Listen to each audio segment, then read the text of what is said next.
From the Aishin Broadcast Studio, it's the Executive Spotlight.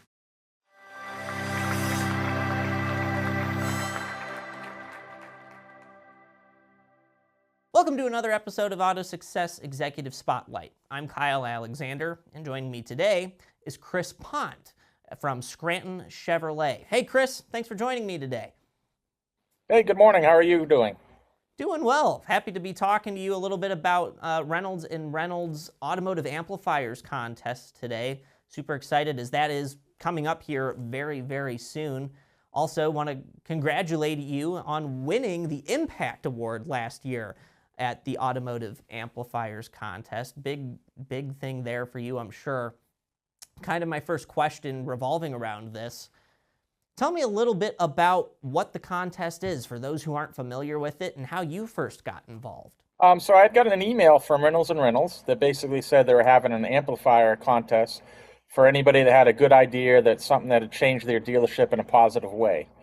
So I'm always trying to improve my department. So I was working on something to do with the fill rate. So I went ahead and I submitted my stuff through them, and they have a bunch of people that review it, and then they pick the 5 finalists, and I was fortunate enough to be picked as one of those finalists.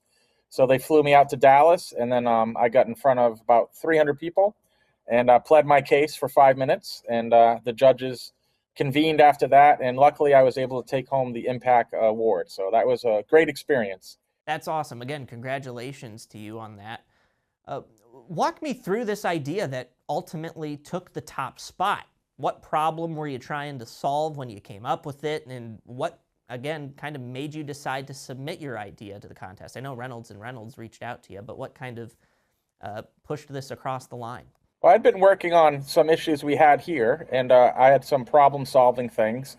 And it's always good to have other people look at your ideas and give you feedback, for example. Absolutely. So even though the idea was working here, having to submit it meant I had to write it down. I had to make it explainable to somebody else that might not fully understand the problem. And once you do that, you end up tweaking your idea and you actually polish it to make it even better. So just submitting an idea, even if you don't get qualified to go out there as a finalist, you're still going to find yourself reinventing your own idea and making it perfect because you know, for public scrutiny per se. So I was able to fine tune it, and it actually became better with the opportunity going out there. So the problem I was facing is I had just started here at Scranton Chevrolet in Norwich, and we had what they call an off-the-shelf fill rate. So basically what that means is a technician suggests you need brakes or you need wipers or whatever part they may need. How many times when they suggest that do I actually have that correct part on the shelf and I'm able to give it to the technician? So that's called your off-the-shelf fill rate. We were operating about 30% when I started here. So that meant only 30% of the time I actually had the parts that we needed. So I'm sure if you come in and you get your car serviced and they tell you, hey, you need some windshield wipers, and then they're like, you have to come back tomorrow to put the wipers on, you're going to be like, no, thank you, right? You're not going to drive all the way back to the dealership, waste another day to get something simple put on. Sure. So we were losing a lot of sales for that reason. So by following the fill rate and following my lost sales, meaning which parts I didn't have that I needed, I was able to start stocking the right parts. So over 3 months, I turned to 30% into almost 62%. And now we hover around 72% now year to date here. So by having those parts, customers are going to say yes more to upsells. So we're going to have more gross, more net. We're going to have happier customers and you know, better reviews and all that. So that's ultimately what it all encompassed, was that. Very cool to hear that you more than doubled that first rate just by implementing this solution there.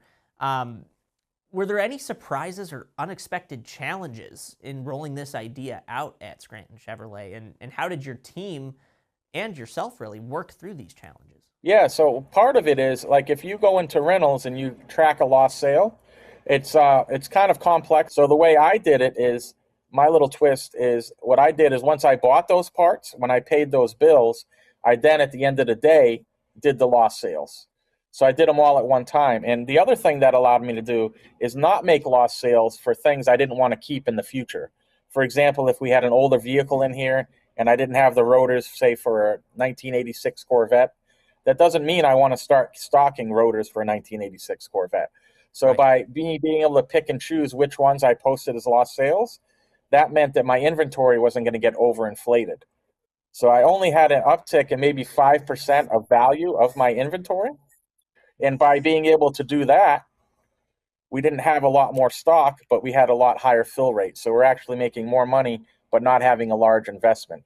Because if you track every lost sale, then GM's going to start sending you so much stuff that you might not ever use, and you could double or triple your extended value of your parts department, which you don't want to do. Right. Absolutely. Talking a little bit more about the Automotive Amplifiers contest here. As someone who's, won the Impact Award at this contest and is an advocate for it, really, what would you say to anyone who has a good idea but is hesitant to enter? I'd say just go for it. I mean, you don't have anything to lose. It's free to join, and you might have a chance to go out there. They put on a great contest. It's really nice. There's great food. You get to meet a lot of your peers, other people. So, it's a good networking opportunity. And why not try it? I mean, if you're already trying to improve your department, why not, spread that word to other people and maybe get out there and be able to win something yourself. So, and as I mentioned earlier, once you try to submit something, you have to fine tune it. And you might find flaws in your idea or be able to improve your idea just based on trying to prepare for the contest. So I definitely would recommend doing it. Sure. And you kind of started touching on this. Let's expand on it. How has winning changed the way that you and your team approach problem solving on the day-to-day? And have you had any new ideas since winning the Impact Award? Yeah, we've definitely done some improvements here since then. I'm still fine-tuning that idea, as I mentioned, with how I track the lost sales. But my big thing is I'm a proponent of taking ideas from anywhere. So my department, I tell everybody, if you have an idea, just come present it. We'll go over it, and if it's good, we'll use it. It doesn't matter to me if the janitor or the CEO comes up with an idea. At the end of the day, we're just trying to improve our department in the store. And I'm also an advocate of looking at it as a whole store. So I help service. I do a lot with service. I've come up with menu pricing for things, so it's easier to sell brakes, wipers.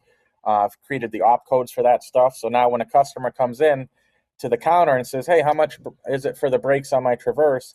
They can just give them a flat rate price right there and then. They don't have to look it up. It's transparent, so they know, hey, that's going to cost X amount of dollars.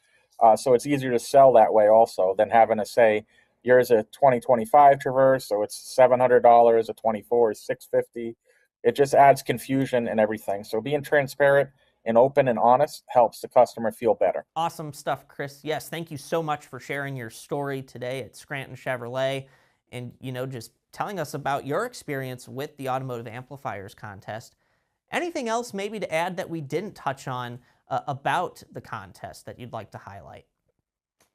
Yeah, I'm actually honored to be a judge this year. So I will be flying out to Amplify next week. They were nice enough to ask me to be a judge, and I was honored with that. So I'm looking forward to seeing everybody and being able to see the ideas up close and ask some follow-up questions on the finalists that we chose. So I'm really excited about it. Hopefully all of the participants are going to be equally excited, and we can have a good, safe journey out there, and everybody will leave there knowing more than they showed up with, which is always a good thing. Absolutely, yeah. I'm sure it's going to be a great time and a great experience for everyone involved. Hey, Chris, thank you again for joining me today. Thank you. Have a great day. You as well.